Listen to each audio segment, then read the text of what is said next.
Coming up, an update on the Israel-Hamas conflict and how the U.S. is responding. And the annual Boston Christmas tree lighting taking place on the Common tonight. We'll give you all the details. Special surprise guest. Our performer Remy tells us the inspiration behind her song I Don't Want to Hide Her and performing an acoustic rendition. All that and much more this morning, November 30th on Good Morning Emerson.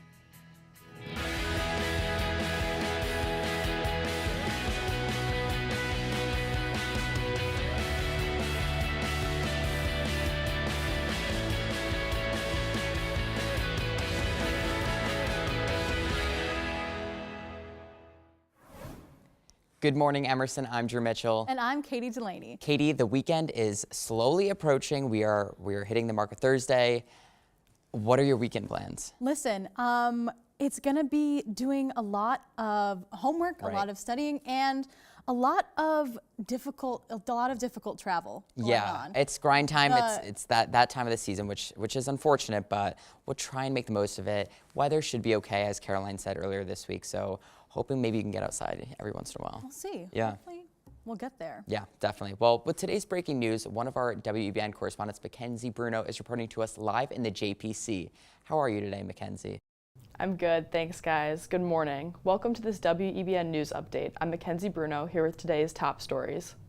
Henry Kissinger, former Secretary of State under Presidents Nixon and Ford, died last night. He was 100 years old. A former Harvard professor who's transformed into one of America's most famous diplomats died on his home on Wednesday in Connecticut. Kissinger most notably won a Nobel Peace Prize for creating an agreement to end the Vietnam War in 1973.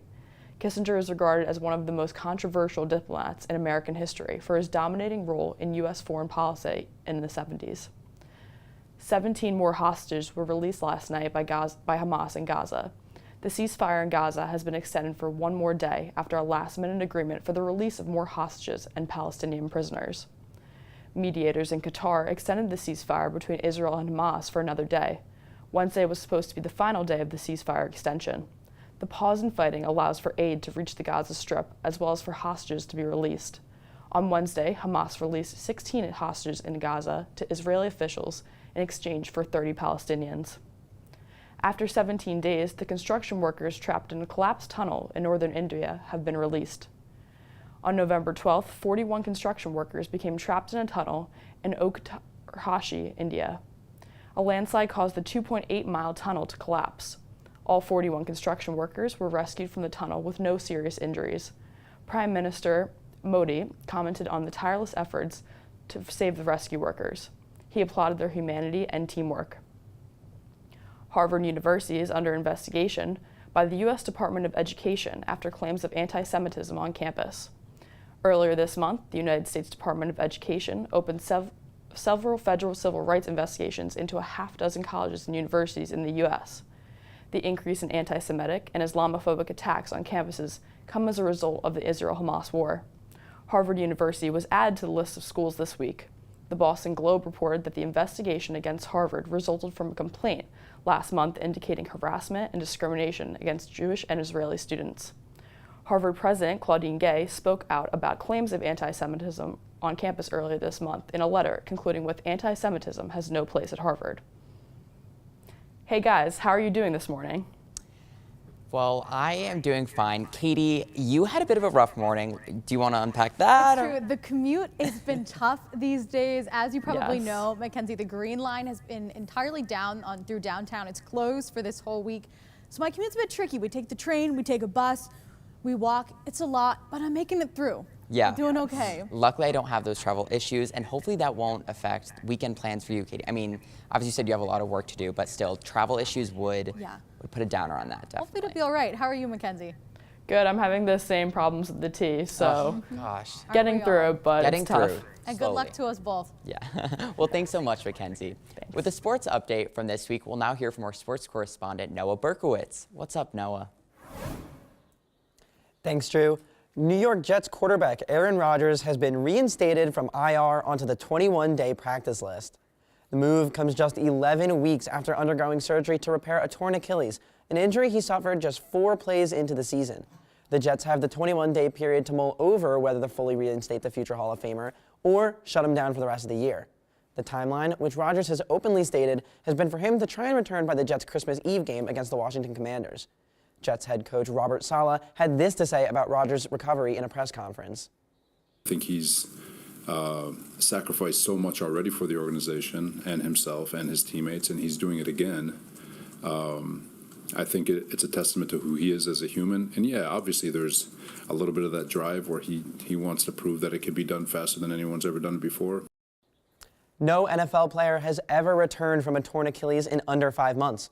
Rodgers will be 3.5 months removed from surgery come his target game December 24th. And Oklahoma City Thunder guard Josh Giddey is now a part of an investigation into alleged relations with an underage girl. The police of Newport Beach, California stated that they were, quote, aware of information being circulated online involving an alleged relationship. This isn't the first investigation into the matter, as the NBA league office is also looking into the situation. The investigations come after days of online buzz, including pictures of Giddey with the girl and a video of the same girl saying that she had previously dated the Australian. The social media world has also been filled with memes targeting Giddey and his allegations. The OKC man refused to publicly comment. And Mark Cuban is selling a majority stake in the Dallas Mavericks for an estimated $3.5 billion. The reported buyer is Miriam Adelson, the 5th richest woman in the world and inheritor of a majority in the Las Vegas Sands Corporation. Adelson sold around $2 billion in stock Tuesday in an effort to aid the purchase. Cuban bought the Mavs 23 years ago for $285 million, meaning that the billionaire made a $3.125 billion profit.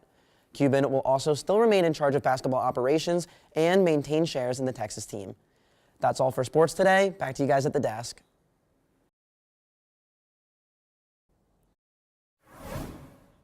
Thanks, Noah. You guys know I love the Jets. Always good news. And in some festive fun, the 82nd annual Boston Common tree lighting will take place tonight from 6 to 8 p.m. Mayor Michelle Wu, the Boston Parks and Rec Department, along with the event sponsor Province of Nova Scotia, will host the 45-foot-tall tree lighting to kick off the official holiday season in the city. The event will feature performances from artists including PJ Morton of Maroon 5. The celebration continues with a synchronized light display along with extended lighting fixtures along Commonwealth Avenue, reaching all the way to Kenmore Square for the first time. And if you can't make it in person, you can watch our friends at WBN report live at the tree lighting for the Org's Holiday Special. The episode will stream live at 7:30 p.m. on their YouTube channel, WBN TV Boston at Emerson College. And President Joe Biden and singer James Taylor are collabing, not on a song, but on campaign fundraising. Taylor will be performing at a benefit concert in Boston on December 5th to raise money for Joe Biden's re-election campaign. Biden will be attending the show, which will be taking place somewhere in downtown Boston, though we don't know exactly where or when yet. You can buy tickets for the show on Eventbrite, ranging from $50 to over $7,000 for VIP. We got a lot of stuff going on here in Boston. I know. This time of the year is always so much fun in the city. Yeah, and to bring it back to your story, I'm so excited about the Christmas tree lighting. I'm going to be live reporting with WBN at the lighting. So going to be finishing off the show with, the lighting and the fireworks and everything. It's a really fun night, so it'll be I know. I can't wait. And Katie, I'm not going to lie. I'm going to be at home, cozied up, watching from my couch, but I'm glad you're out there in the cold. No, I thank you. All right, we're going to take a quick commercial break, but we will be right back.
Welcome back to Good Morning Emerson. Katie, December's approaching.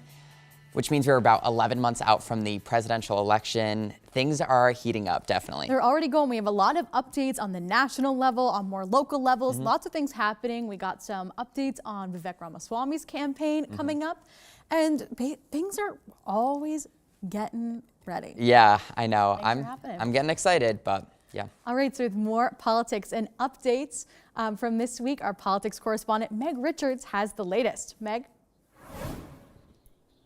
Thanks, Katie. Prominent North Carolina Senator Phil Berger endorses Mark Robinson for governor. Robinson rose to prominence in 2018 after giving a flaming speech endorsing gun rights in front of the Greensboro City Council. Robinson is also a strong ally of former President Donald Trump. Robinson is currently polling much further ahead than his fellow gubernatorial candidates for the Republican nomination for governor. And in election news, Republican candidate for president Vivek Ramaswamy's national political director is leaving the newcomer's campaign to aid former President Donald Trump in his re-election efforts. Brian Swenson was a member of Ramaswamy's New Hampshire team, exiting just before the primary and caucus season begins. This also comes after a member of Ramaswamy's digital team made his exit earlier this month. NBC News reports the two parted on good terms. And in her tell-all book, former Republican Representative Liz Cheney left a scathing review of her time in the party. She accused her fellow Republican counterparts of violating the Constitution. She called them, quote, enablers and collaborators for supporting former President Donald Trump in his role in the January 6th insurrection on Capitol Hill. Cheney is notoriously outspoken against the former president's role in the insurrection. She served as vice president to the Congressional January 6th Committee. She delivered criticism to former Speaker of the House Kevin McCarthy and current Speaker of the House Mike Johnson for their respective interactions with the former president. Most humorously, she noted Republican Congressman Mark Green of Tennessee, quoting, the things we do for Orange Jesus, end quote. That's all I have in politics news for you today. Back to you at the desk. Wow, what a quote. Well, thanks, Meg. Now we're going to hear from our Boylston Bites team. What's going on, Ryan? We live in a world where chips, crackers, and candy bars reign supreme. But sometimes we want more from our everyday snack. Warmth and comfort. These are the two things we want from our snacks, especially in the chilly Massachusetts winters. And you may ask yourself, where can I find affordable, snack-sized food? And you may tell yourself, the options are slim pickings. But today, I found the perfect place for all the warmth and comfort your frosted taste buds desire. Located in the heart of Chinatown, Ho Yun Bakery offers a variety of buns, including ham and egg and pork. But today, we're going to be trying the beef bun. At just $2, Ho Yun Bakery's beef buns can undercut the classic bag of chips, which can go for $2.50 and up at CVS. In the cold winters of Boston, Ho Yun Bakery can keep you warm without breaking the bank. It's time to forgo the chips, Cheez-Its, and candy bars of our adolescence and embrace the buns of Chinatown. This is Ryan Yao with Good Morning Emerson. Back to you in the studio. Thanks so much, Ryan. That looks really good. Yeah. Well, we're going to take a quick commercial break, so do not go anywhere. Maggie, did you print out the script? No, that was your job. Maggie, oh my God, I do it every week. No, I told you this is the one but we I talked didn't about want this. responsibility. Okay. I need to pick my legend. Oh my God, look, they got us slushies.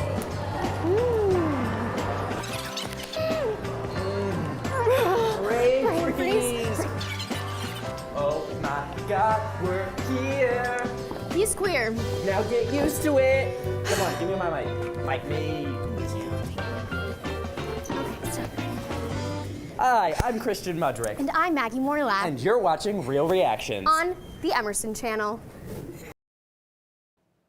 Hi, I'm Aaron Kinigsberg, host of EIV's The Dish. Tune in every Friday for your chance to see what kind of bow tie I pulled out of my closet today.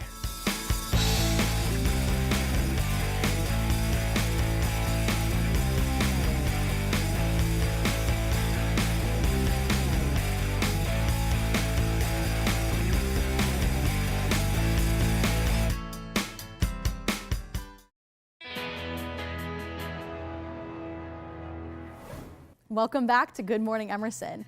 And Drew, it looks like a certain someone is becoming the new Taylor Swift on the show. Yeah. And that is Mark Cuban, who we've already had a story about, And we're going to be telling you even more about him. We got another story about him coming up. No, a lot of exciting news. He's in the headlines. We're going to have to name our show Good Morning Cuban at some point. Maybe he'll keep up with our Taylor Swift theme, and maybe he'll be here next week in the news. Well, so we'll see. With more on Mark and other entertainment news, our correspondent Ella has the latest. Ella? Thanks, Katie. Tuesday night's Dancing with the Stars had fans dropping their jaws after a shocking twist. Both of you! That's right! No one is going home tonight. Everyone here has made it to the finale. Host Julianne Hough and Alfonso Ribeiro revealed that all 5 pairs would be advancing from the semifinals to the finals next week, a result that was unanticipated. The celebrities moving on are actress Allison Hannigan, Vanderpump Rules star Ariana Madix, singer Jason Mraz, Marvel actress Xochitl Gomez, and Bachelorette star Charity Lawson. Fans can tune in next Tuesday at 8 p.m. on ABC and Disney Plus to see who will win it all in the finale. And more Mark Cuban.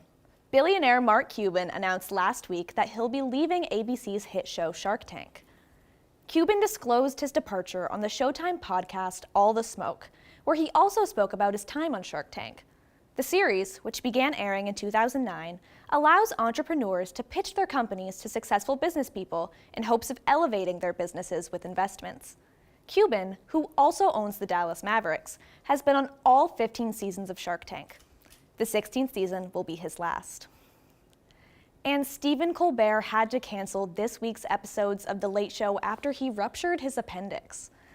The late-night host shared the news Monday on Threads, saying that the cancellation was not due to a, quote, turkey overdose from Thanksgiving, but instead recovery from a ruptured appendix. This week's shows plan to feature appearances from celebrities such as Jennifer Garner, Jon Batiste, and Barbra Streisand. This is not the first time the show has had to be canceled, as episodes could not air earlier this fall due to Colbert testing positive for COVID. That's all we have for entertainment today. Back to you guys at the desk. Thanks, Ella. Speaking of entertainment and artists, we have actually an up-and-coming one here with us today in the studio. Here is Remy performing her new single, I Don't Want to Hide Her.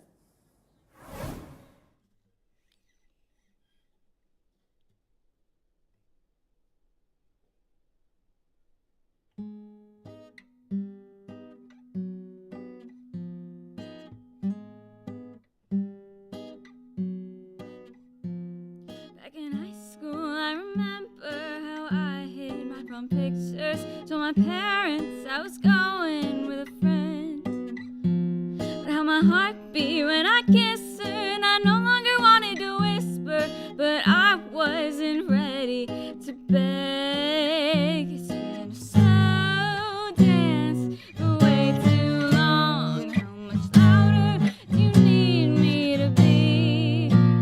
You take every chance to hear me wrong, so since you still don't get it, I don't wanna hide her. She's my favorite perfume.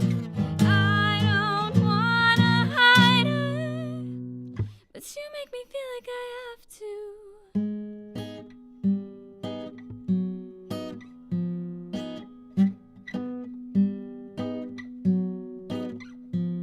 Got a new girl, I'm obsessed. She makes it easy to forget the rest. And my cheeks now have a permanent flush.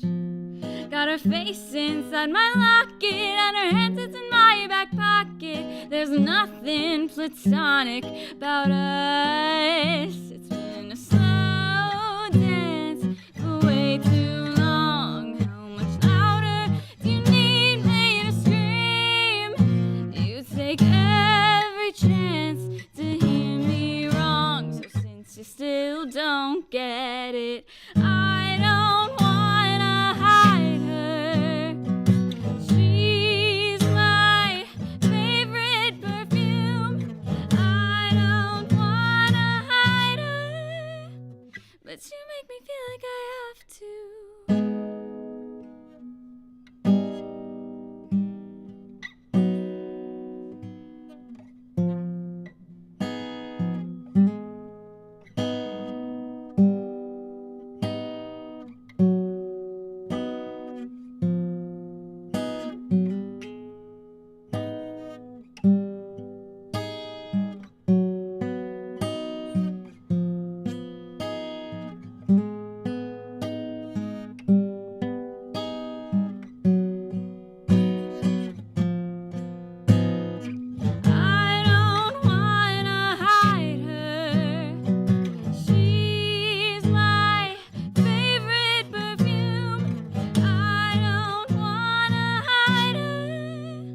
Stop making me feel like I have to.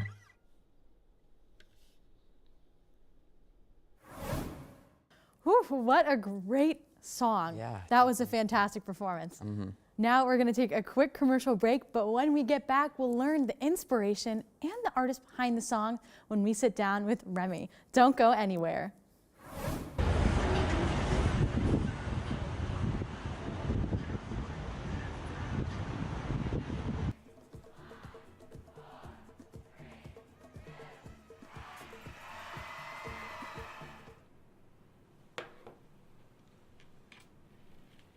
Nice. Jeez, that's real super. Had a nitwit like you get so tasteful. I can't believe Lance prefers Brad's commercial to mine. Let's see NBS's commercial.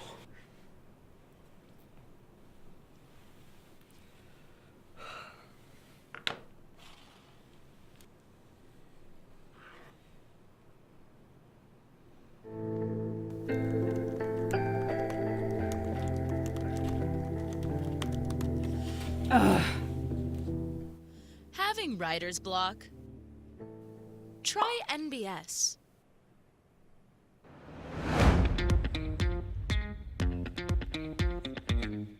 All right, everyone, put those scripts away. We're going off the scene. Convention canceled in 5. And action. It was you all along! No. I didn't kill the boy. Cut. Struggling with delivery? Try NBS. It was you all along! It wasn't me. I... Cut. Everybody hold. Lighting. What's going on?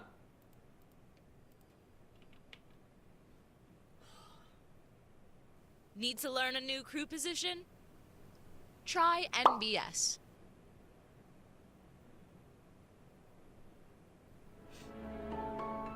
It was you all along! It wasn't me, okay? I didn't kill the boy. I promise.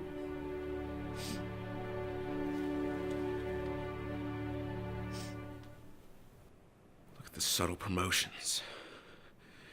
Tasteful cuts. Oh my gosh. It even fades to black.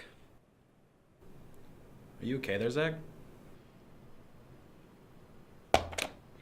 Yeah. Yeah. Cut. The way I cut at the stage, I really feel like cut.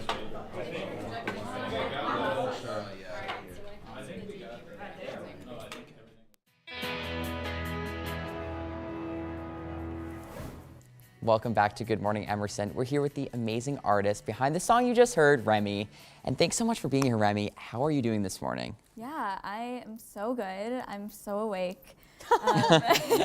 Doing the song on acoustic was really fun because I normally have my band. It's normally a full rock production, but I wrote the song on acoustic. Yeah. And so this really felt like a throwback to that. So bringing it back to your roots. That's awesome. That's awesome. Yeah. So we'd love to know more about your background and what inspires you. So what kind of made you first want to start making music, and how has your journey looked like? Yeah, so I started with violin and flute in school, as a lot of people do. And then I saw my first concert, which was the Fearless Tour, Taylor Swift. Classic. And just seeing her on stage, the sparkly outfits, the bejeweled guitar, I just fell in love with it. And I wanted to do the talent show that year at school, so I got a guitar, got lessons. I was hooked. And I started School of Rock after that, which is a really cool after-school program. I played with bands, and then in high school, I started playing in my own band. It was called Elastic Blur, and we wrote our own music, we recorded, released the music, played shows, and I think that was when it really hit me, like, oh, I want to be performing forever. Yeah. That's awesome. Went to Berkeley, and now here I am doing the whole music thing. Yeah. Great. And the rest is history. The rest Exactly. is history. And now I see you on the stage and on Good Morning Emerson, so Yeah. it all works out. But so we just heard your song. What was the inspiration behind it, and what inspires you to write music? Yeah, so inspiration in general comes from anywhere. It can be like I overhear a conversation on the streets. It could be someone looks really interesting and I like try and make up a story about them. It can be my favorite book characters. And the inspiration for this song came after I watched The Happiest Season, which is an amazing lesbian Christmas movie. I highly recommend it. And I was watching it with my girlfriend kind of around Christmas time, which, you know, for a lot of queer people, it's a very like tense time. Yeah. You know, a lot of people don't feel comfortable to be out. A lot of people deal with, you know, family members who aren't very accepting, and that's kind of shown in the movie. And so there's this whole scene. It's a big fight between the two main characters, and it's being portrayed as like the friend instead of the girlfriend. Yeah. Right. And that's kind of where like the refrain line came from, I don't want to hide her. And the song went through multiple edits. I showed a few people, got their take, and my girlfriend was actually really helpful with this song. The line started as, I don't want to hide you. And because I was imagining like singing the song to her. Yeah. And she brought a really good point where if I don't want to hide her, I should be using she, her pronouns. Okay, yeah. So it transformed into I don't want to hide her, and then again into I don't want to hide her, with that more kind of like angst and kind of inner child healing sort of stuff. Yeah, no, it definitely packs a punch, I'm sure. Yeah, Yeah. just by those small transitions, it kind of really gives a bigger theme that you really Yeah. kind of miss when you just say you or something. Right. Yeah. Sometimes really small details make a big difference in a song. Definitely. Sure. And so on that too, so as a queer artist, why do you think it's important to kind of bring more queer voices into the rock genre and into, you know, music in general too? Yeah, so the rock genre, I grew up on classic rock. Yeah. And, you know, a lot of those bands are like white male. The rock genre in general is dominated by men. And of course, there's Queen, there's David Bowie. There have always been queer artists in rock. But I think the more there is, the easier it is for like any kid to grow up listening to queer music. And I think it's really important, especially now with like books being banned, with rights being taken away from queer youth, to really share stories of queer love, queer joy, and of course bring light to the struggles. Yeah, that's amazing. Well, so you kind of have been explaining this throughout the whole interview, but yeah, where do you see your performance or your songs as like fitting into the queer genre of like the Boston community or like the larger global scale community? Yeah, Boston and Berkeley have been really fun because there are a lot of queer people at Berkeley. And so it's felt very welcoming. And I also, a lot of the newer artists I'm listening to are talking about queerness and queer love. And so it feels like a necessary push, but also welcoming. I feel like there are other artists that, you know, I could go on tour with and we would see a bunch of queer people in the audience, and that's really exciting. Yeah, definitely. It's great that you can have that kind of community here and uplift each other too in that way. Definitely. And so just a kind of final question is, obviously we love the new song. Yes. Where can people listen to your music? How can people support you? Yeah, so my social media handles everywhere are at Remy Official Band. You can hear the song on streaming everywhere, wherever you stream music. So it's on Spotify, Apple Music, Bandcamp, Amazon Music, I think, YouTube. And all of that is linked in my social media. Oh, great. That's awesome. Yeah, Love to check more out. Yeah, definitely. I mean, thank you so much, Remy, for being here. This was truly an amazing performance, and you're just so sweet. But that's all we have for you this morning. Once again, I'm Drew Mitchell. And I'm Katie Delaney. Thanks for waking up with us.